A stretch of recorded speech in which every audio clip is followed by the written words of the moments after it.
welcome back to They Did What? Your source for the internet's craziest, most entertaining stories where I go over them, analyze them, and most certainly make fun of them.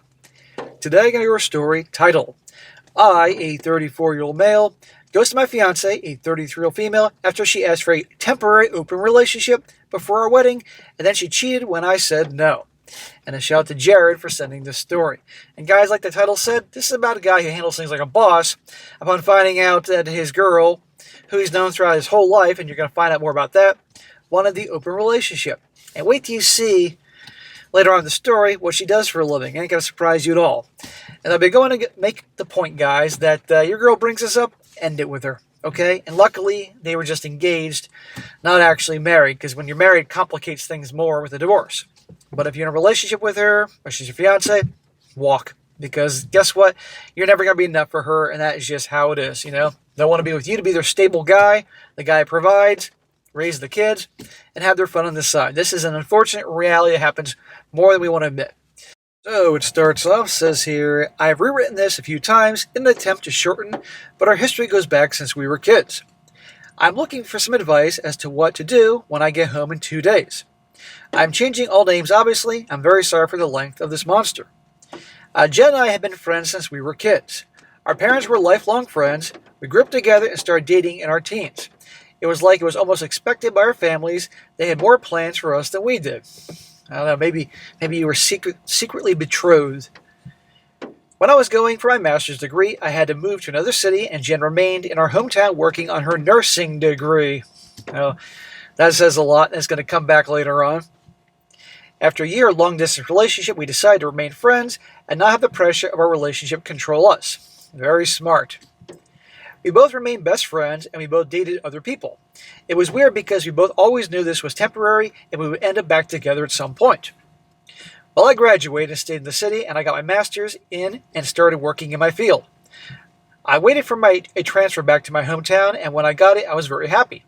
Jen was in a long-term relationship, and he was a nice fellow, but I always got the feeling that he was wary of our friendship. Well, who can blame him? I wouldn't blame him. I wouldn't tolerate that if I was him. I understood the vibe and stepped back out of respect, although she and I would talk several times a year. My boss and mentor, I will call him Paul, who's 44, was a great guy, and we became good friends. He taught me the ropes, and one day came from the ivory tower and wanted to talk to me. He explained there was an open position in a foreign city for 2 years, and it would be advertised shortly. He explained the position, and even though the money wasn't huge, all expenses such as rent, hotel, and expenses relative to travel were covered. Sounds like an awesome deal, particularly for a young guy. Basically, I would be based in Tokyo and have to travel once in a while to other Asian cities for a few days here and there. I thought about it, talked to my friends and parents, and Paul said it was a bitch position, but would be a great opportunity to prove myself and climb the ladder. I thought, why not? I could save most of my salary and gain valuable experience. Paul said he would speak to the old man, and if I wanted it, he would recommend me. He explained he himself did something similar years ago, and it helped his career, so off I went. That's awesome. What a great experience for a young guy, an adventure. And we all have to start off low man on the totem pole. That's how it is. You pay your dues. But this is not a bad due paying off in Asia, traveling around. And he's about to find out that Asian women like Americans, Western men. The first year was horrible, getting used to a culture and social rules, not only in Japan, but other countries I would visit for work. One thing that surprised me was how available women were. Eventually, everywhere I went, they loved foreigners. I got to sample the delights of the Orient. These weren't third world women. Most of them were highly educated. I like how he says samples the delights, and he ain't talking about the cuisine. He's talking about a different type of sushi. I had many friends with benefits, and clearly told all of them I wasn't interested in long-term or marriage, as I was only staying temporarily. And that's why he had lots of friends with benefits, because they're like, okay. I ended up doing 2 more years, and Paul would visit me several times a year on vacation or to supervise some work, and I'll admit we had some greasy times in a few cities, in the Philippines and others. Well, the contract was over, and I went back home. I put a nice down payment on a house just outside the city. After living in a city of 37 million people, I needed some space. I was home for a month, and while visiting my parents, Jen was there. She and the other guy had broken up about a year ago, and we started talking more seriously, even though we always had contact over the years. We started dating once again. I held off having sex as much as I wanted because I was afraid of what would actually happen. Oh, do tell.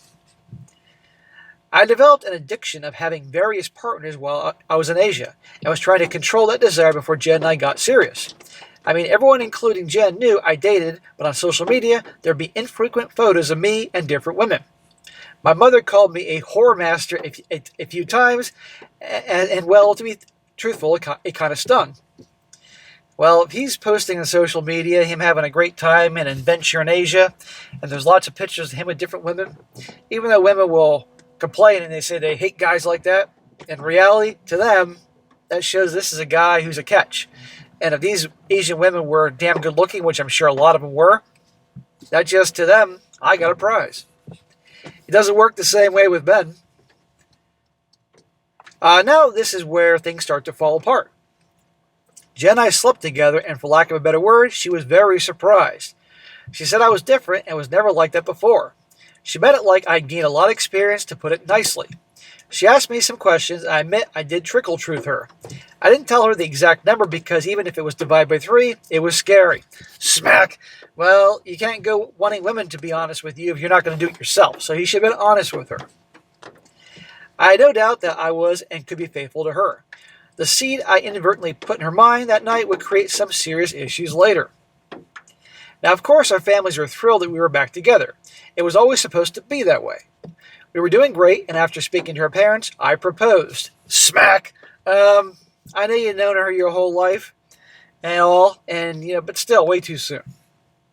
She moved in with me, and everything was great. There were some what I thought were some red flags, like asking if I was happy with her. But fast forward to December 2019. Christmas was great, and close to New Year's, we would have the first D-Day. I was sitting down and doing some work on the PC, and Jen and her cousin Tammy, a 32-year-old female, were looking through some wedding stuff. I've also known Tammy since we were kids, and we were cool. Jen asked if we could talk, and Tammy walks in the living room and sits on the sofa. I want to sit at the table to talk to Jen. She starts by saying to me, not to interrupt or freak out, she wants to talk about something. Uh-oh. She then explains our difference in the bedroom and says she believes I'd be satisfied or I wouldn't be satisfied with her, and eventually I would cheat on her, and she didn't want our future children and relation to be ruined if I stay. So in other words, she knows that he's been having his fun living up in Asia in more ways than one, lots of girls, and, she just assumes he's going to cheat on her. Now, don't get me wrong, there are guys that are Chad and Tyrones and players that are forever cheaters, but there are a lot of guys that can have their fun and then be done with that and get married, and as long as the girl's great and she doesn't, and be loving and be fine with her the rest of his life, never cheat. There are a lot of guys like that. But when it comes to women, if they've had their hoe phases, if you will, which is never really a phase, the pair bonding thing is not the same with women as it is with men. Men can be done with that part of their life and move on, not women, or not a lot. So here I was thinking that I'm about to get dumped. Just as I'm thinking things can't get worse, I hear the infomercial guy in my head, but wait, there's more. Well, Jen asked me if I was willing to open the relationship so she could gain more experience, and it would help her feel less insecure. What a load of crap. She's a nurse. And I'm not saying all nurses are like this, but I'm not surprised here. She wants to have her fun. She states I should not be worried as I'm the only man she's ever loved, and that's why none of her relationship ever led to marriage. I did agree with her on that point, and as I felt the same. Now, of course, I think this is a joke, as she's not serious at all. This really can't be happening, right?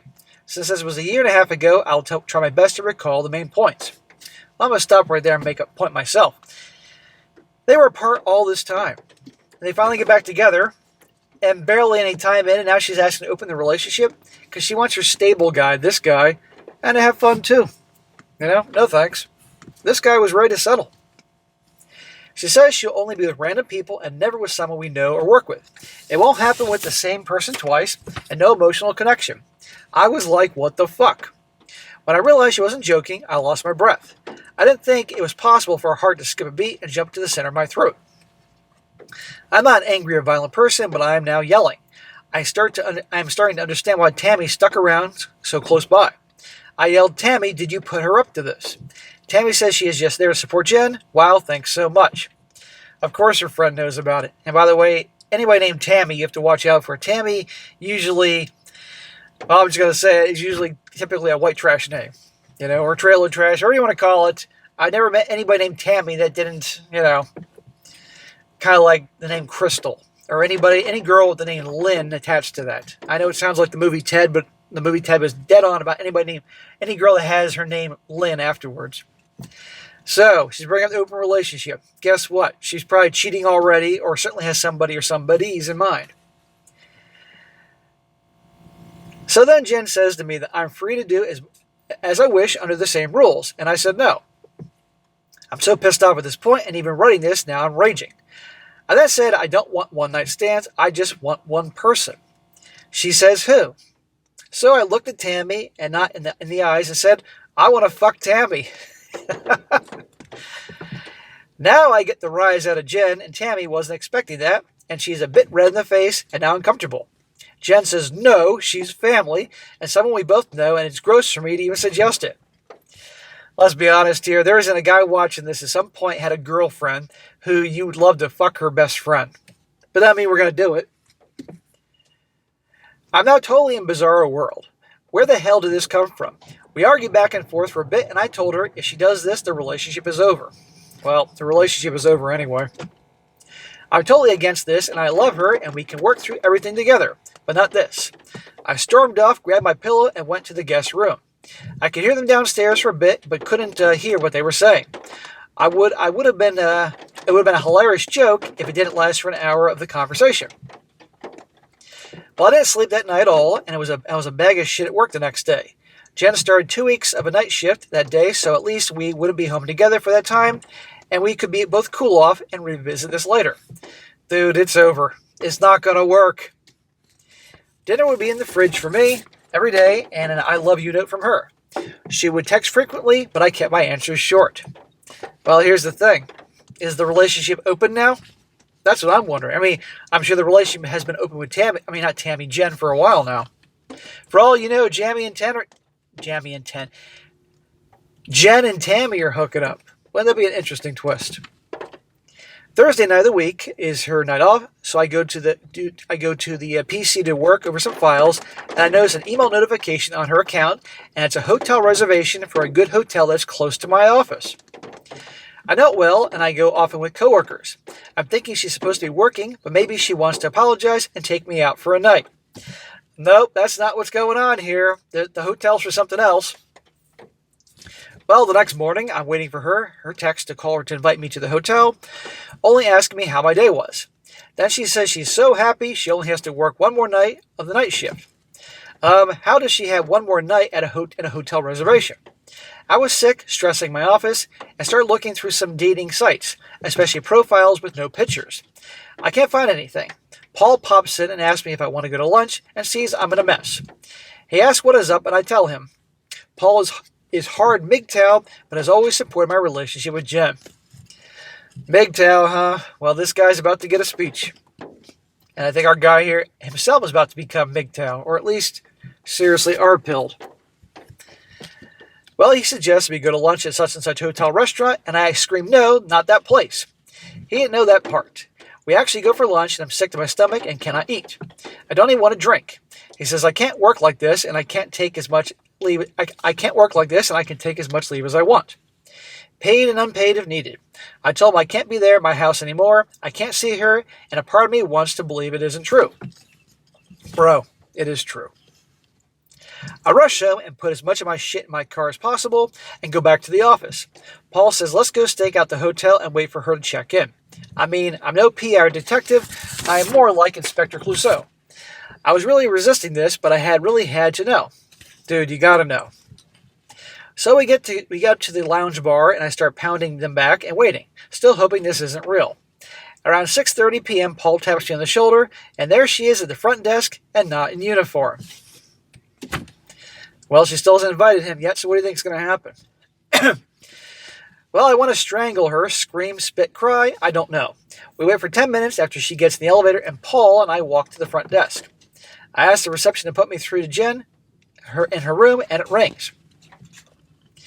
As soon as she answers the phone, I start yelling at her into the receiver, and she sounded confused. I said to her, Jen, I told you if you did this that we would be over. I'm done, the wedding is off, the relationship is over. And I hung up and got my ass out of there. Hey, he told her. But of course, we all know darn well what she was going to do. Now, where to go? I went back to Paul's house, and now my phone is lighting up. The only person I called was my dad and explained in PG-rated terms what happened. I need to leave town for a bit. It wasn't a discussion that I feel bad. It wasn't a discussion, and I now feel bad about how I spoke to the old man. The phone didn't stop for 2 days. Everyone under the sun called me, and I didn't answer. Well, that's not cool to not answer the people that care about you. I have no problem if he doesn't answer her or her friends. I didn't know what to do. The only way I could explain how I felt was like walking around underwater. Paul mentioned some financial things I should deal with to protect myself. I wasn't even thinking about that. The house, the wedding, loans for the car, we kept separate bank accounts, and one of the wedding and one for the house-related bills. I couldn't care less. Well, the next day, I emailed Jen and said this would be our last contact, and I was leaving the city for a while, and the wedding and everything else was off. I called my dad back and spoke with him at length, and while he was crushed, he understood that I needed some time and space.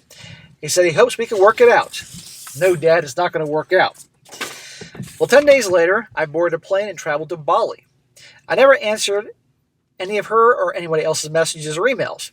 I don't know if she left the hotel or stayed that night. I didn't care. I eventually landed in Bali and climbed into a bottle for the next month and went offline with the exception of my dad at work. I didn't care if I got fired. Well, I think it's good he got away, but burying himself in the bottle, not a good idea. I mean, he can have a bad weekend. I got no problem, the first weekend drinking and, wallowing in your misery, but after that, no. And, I guess he kind of always thought that she would be the one he married. That's my impression here. I mean, that's what it sounds like. And when he saw her true colors, that really messed him up, But then again, need I say any more than nurse? I wish I could say that I enjoyed myself in Bali, but mostly I was just drunk. I felt a lot of rage and shame and hate about how things went down. I kept in touch with Paul about my leave, and after 3 weeks, he asked if I could run back to Tokyo to look at some other things. We talked about the new global virus, this is now 2020, and I mentioned coming back to Canada to settle things there as I was hearing rumors of potential lockdowns. Potential in Canada? They went freaking crazy over there. I got to Tokyo on March 1st, and it felt good to get back to work, even if it was just a little bit. After hearing about lockdowns were coming, Paul mentioned me getting back to Canada, but I said, nah. It's only going to be 30 to 60 days. I need some time to plan my next move. 30 to 60 days, fuck me. Lockdowns in Canada were well more than 30 to 60 days. I had a personal training client back then, and she was in the United States, and her mother was in Canada, and let's just say it was a big giant mess. It was ridiculous. Oh, what a different time 5 years ago. I was still in Japan for another year before I got vaccinated, but by this time, I didn't really want to go home. My house was rented out, and I was talking to family, but refused any information about Jen. On September 21st, I received news my dad had a heart attack and was doing well, but would need a triple bypass. Shit. The surgery is serious, not as serious as it was 40 years ago, but I still want to see him, and just in case. I know when I get home, it's going to turn into a giant shit show, and I really don't want that. I just want to see my folks, and thanks Paul for everything he's done for me, even as selfish as it was, but I don't know if I'm going to have to see her, and I have no idea if I'm going to feel or how I'm going to feel or think. I'm so sorry for the length of this, even though I left out a lot of stuff. Any advice, tips, or insults will be appreciated. I'm flying out in 4 hours and will land about 24. Well, that, to my knowledge, is the end of his story. Pretty abrupt ending here, and I'm sure you're all wondering what happened to him. But the point is, our guy here, like any guy should, girl asks for the open relationship or open marriage, it's over. And to no surprise, she's cheating on him. Or at least cheated after she mentioned that. But I have a hard time believing that she didn't have somebody else beforehand. So guys, they bring it up, you know what to do. I know it's heartbreaking, it's the last thing you want, and it's even worse if you're married because then you got to deal with that. But if you're just engaged, you're just dating and she brings it up, get rid of her, because that's what your life's going to be. If you accept it, it's going to be profoundly worse in the future. So good for him, and if there's any update to this, let me know, or I'll try to find it myself. Alright guys, that's it for today. Be sure to comment down below. Let me know what you think about this. And be sure to like the video, share it with your friends, and subscribe. I'll catch you next time.